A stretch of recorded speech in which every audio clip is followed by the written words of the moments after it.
नमस्कार बंधुरा आमी सुतोपा। देखो आज के सुतोपार कथाते कि निये एसेछि एकदम सिम्पल कचुर शाक बिना मशलाय सामान्य तेले एकदम सिम्पल छोला दिए निरामिष कचुर शाक दारुण टेस्टी। एबार चलो रेसिपिते जाई। तबे जाओयार आगे बोली प्लिज चैनलटाके सबस्क्राइब करे भिडियोटाके लाइक दिते भुलो ना। एबार चलो ताहले रेसिपिते जाई।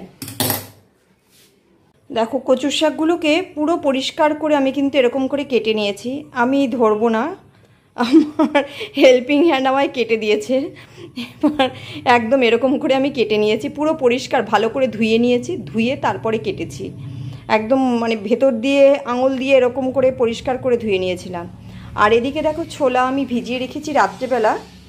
ছোলাগুলো কিন্তু পুরো ভালো করে ভিজে গেছে, ফুলে গেছে একদম। এ দেখো চাপ দিলে বেরিয়ে আসছে, পুরো খুব ভালো করে ভিজে গেছে। এবার ছোলা সিদ্ধ করব, এতটা লাগবে না, এখান থেকে 1 থেকে 1.5 মুঠ এরকম দিয়ে সিদ্ধ করে নেব ছোলা। আর কচুর শাকটাকেও আমি ভালো করে আগে সিদ্ধ করব। এই যে দেখো অল্প জল দিয়ে দিয়েছি, তলায় জল দিয়েছি, এর মধ্যে শুধু একটু লবণ দেব। লবণ দিয়ে গ্যাসটা ধরিয়ে একটু সিদ্ধ করব। একটু বলতে কি আমি 50% সিদ্ধ করে নেব। এবার যাদের চুলকানির ভয় থাকে না তারা একটু কম সিদ্ধ করলেও চলবে। আমি পুরো যেহেতু আমি একটু ভীতু প্রকৃতির, মানে কি চুলকানি আমার একটু অ্যালার্জিতে ধরে বলে আমি সব সময় একটু ভালো করে সিদ্ধ করে জলটা ফেলে দেব, এই আর কি। এইভাবে একটু সিদ্ধ করে নেব, পুরো টকবক করে ফুটবে, এরকম নাড়তে নাড়তেই হয়ে যাবে, দেখবে ফুটে উঠবে টকবক করে। আর ওদিকে ছোলাটাকেও সিদ্ধ করে নেব। ছোলাটা পুরো ভালোভাবে সিদ্ধ করব, কিন্তু একদম সফট হয়ে যাবে। আমি দেখাচ্ছি কেমন সিদ্ধ করি।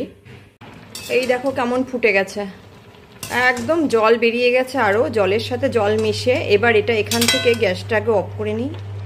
এখান থেকে পুরো তুলে এই পাশে একটা থালা নিয়েছি, এই যে এটার উপরে নামাবো, গরম তো। তারপরে জলটা পুরো ঝরিয়ে দেব। এটাকে পুরো নিরামিষ করব, নিরামিষ দিনের জন্য একদম পারফেক্ট একটা রেসিপি।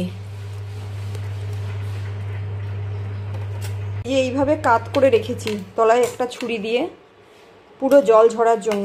এটাকে একদম জল থেকে যতটা পারবো নিংড়ে দেব, গরম হাত দিতে পারবো না। এই যে এই ঝাঁঝরির চামচ দিয়ে এরকম করে চেপে চেপে দেব, একদম যতটা পারবো জল ছাড়া দেব। যেহেতু নিরামিষ মশলা ছাড়া, সেই কারণে যতটা পারবো কষাবো, সেই হিসাবে আমি এরকম করে রাখছি, কাত করে রাখি, জলটা আগে ঝরে যাক ভালো করে। এই যে ছোলাগুলোকে আমি সিদ্ধ করে নিয়েছি, এই দেখো চাপলেই এই যে পুরো ছোলা একদম খুব ভালো করে সিদ্ধ হয়ে গেছে। আমি সিদ্ধর জলের মধ্যে একটুখানি লবণ দিয়ে দিয়েছিলাম, একদম ভালোভাবে সিদ্ধ হয়ে গেছে ছোলা, কিন্তু যেটুকুনি হয়েছে আর কচুর শাকের মধ্যে গেলেই হয়ে যাবে একদম। এটার মধ্যে তেল মশলা বেশি দিলেই ভালো লাগবে না, মশলা ছাড়াই ভালো লাগবে। এই দেখো কড়াই বসিয়ে দিয়েছি, কড়াই গরম হয়ে গেছে। কড়াইতে দিয়ে দিলাম 1.5 টেবিল চামচ মতন তেল। এতে ফোড়নে দেব একটা তেজপাতা আর এই যে 2 কি 3টে শুকনো লঙ্কা। তেলটা গরম হতে থাক, এগুলো হতে থাক। এর মধ্যে আর দেব এই যে একটু কালো জিরে, মানে 1 চামচের 5 ভাগের 1 ভাগ, 1/5 চামচ আর কি। দেব কতগুলো কাঁচা লঙ্কা, পরিমাণ মতন কাঁচা লঙ্কা, যে যেমন ঝাল খাবে। কাঁচা লঙ্কাগুলো ভাজা ভাজা হবে।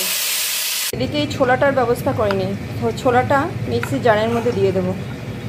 একবারে আমার এই পদ্ধতিতে করে দেখো, এটা মশলা দিয়ে না বিনা মশলায় কেউ বুঝতেই পারবে না। ও কেমন ঘুরিয়ে নিয়েছি পুরো, এটা না ঢাললে বুঝতে পারবে না যে কেমন ঘুরিয়েছি। এই দেখো গোটা রয়েছে, প্লাস আবার কিছু কিছু ভেঙে গেছে। মানে এটা যদি কিছু দিয়ে এরকম ভেঙে দেওয়া যায় তাহলে সব থেকে ভালো হয়। আমি আর ভাঙি না, আমি এরকম করেই দিয়ে দিই। এবার এগুলোকে তেলের মধ্যে দিয়ে দেবো।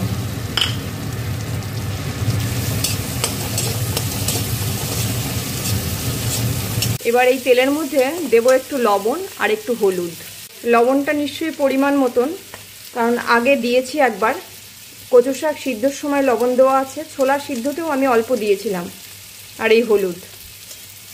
এবার এগুলোকে ভালো করে নেড়ে চেড়ে একটু ভাজা ভাজা করব, হালকা ভাজবো, খুব বেশি না। বেশি ভাজলে কিন্তু ছোলা শক্ত হয়ে যাবে, তাই হালকা নেড়ে চেড়ে নেব। হলুদের যেই কাঁচা গন্ধ চলে যাবে, সঙ্গে সঙ্গে কচুর শাক ঢেলে দেবো। আমার হয়ে গেছে এটা কিন্তু। এবার এর মধ্যে এই যে কচুর শাকগুলো ঢেলে দেবো।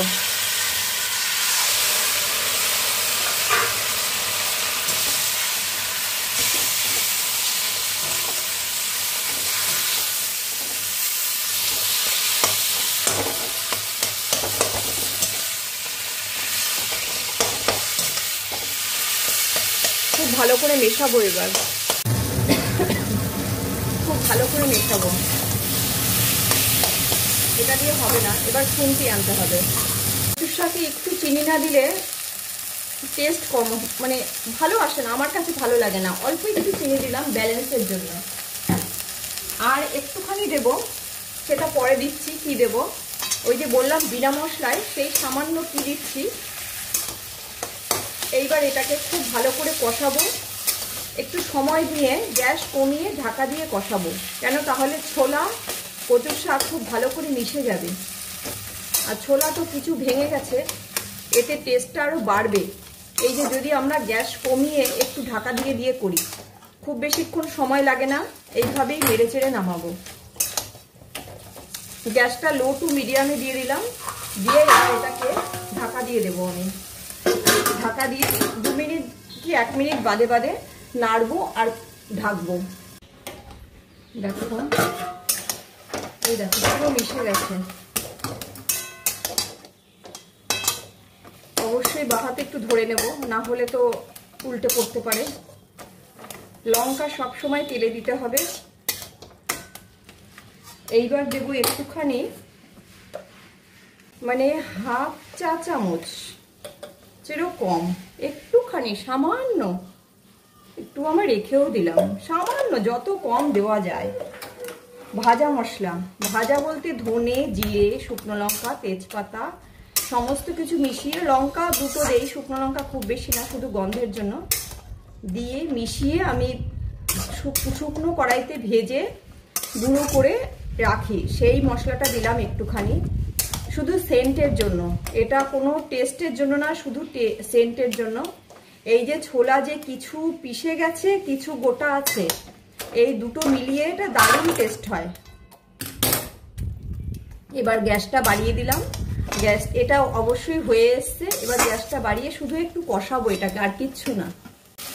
কচুর শাকে আমার লবণ লাগবে, একটু লবণ দিয়েছি। এটা কচুর শাকে না মশলা সবসময় কম দেবে, মশলা বেশি দিলে কচুর শাকের টেস্ট হয় না।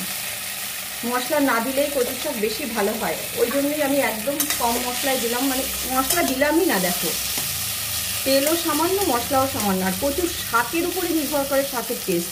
কচুর শাক কেনার সময় সবসময় কালো যেটা হয় সেইটা কিনবে, দেখবে সেটার টেস্ট অন্যরকম, খেতে বেশ ভালো লাগে সেটা। এটা আমার পুরো রেডি।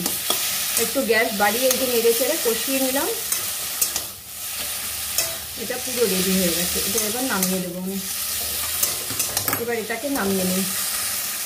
আর হ্যাঁ, লবণ দেখতে গিয়ে আমি একটু টেস্ট করেছিলাম, এটা যা টেস্ট হয়েছে না বলার মতন না। আজকে আর কেউ অন্য কিছু চাইবে না। নিরামিষের দিন নিরামিষ কচুর শাক দারুণ হয়েছে। আমি গ্যাস অফ করে দিলাম। এই দেখো নামিয়ে নিয়েছি। যেমন দেখতে হয়েছে এটা তেমনই খেতে হয়েছে। দেখো কেমন দেখতে হয়েছে, তেমনই খেতে। আর ছোলা ওই কিছুটা যে পিষে যায়, ওতে যা টেস্ট হয় এটা অমায়িক টেস্ট হয়। আর কি, সবাই ভালো থেকো, টাটা বাই বাই।